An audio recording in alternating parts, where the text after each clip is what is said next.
Hello everyone, আসসালামু আলাইকুম। Welcome back to my another blog. তো এই যে প্রচণ্ড গরম, এই গরমে তৃষ্ণায় মনে হয় গলাটা শুকিয়ে আসে। আর এই সময় যদি এক গ্লাস ঠান্ডা শরবত হয় তাহলে আর কি লাগে বলুন। তাহলে তো মনে হয় যে দিলটা ঠান্ডা হয়ে যায়। তো এই তো আজকে আমি হচ্ছে শরবত বানাইবো।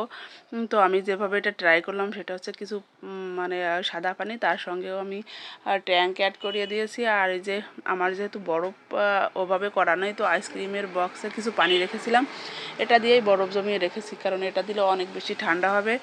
আর সঙ্গে লেবুর রস অ্যাড করে দিলাম। তো এই বরফটা দেওয়ার ফলে হচ্ছে খুব ঠান্ডা হবে। তো খেতেও অনেকটা ভালো লাগবে। আর এই দুপুরবেলা যদি এটা খাওয়া যায় তাহলে মনে হয় যে পৃথিবীতে সবচেয়ে শ্রেষ্ঠ খাবার মনে হয় আমিই খেয়েছি। তো এই তো দেখেন আমার শরবতটা প্রায় বানানো শেষের পথে। কত সুন্দর এই কালার হয়েছে, জাস্ট ইয়াম্মি। তো আমি আরও কিছু চিনি অ্যাড করে দিলাম, কারণ টেস্টটা একটু মিষ্টি কম হয়েছে, তার জন্য একটু এই যে একটু বেশি করে চিনি দিচ্ছি, কারণ চিনিটার পরিমাণ একটু বেশি হলে আমার কাছে মনে হয় ভালো লাগবে। আর আমি লবণের সঙ্গে আর একটু বিট লবণ অ্যাড করে দিয়েছি যেন আরও একটু মানে মজাদায়ক হয়।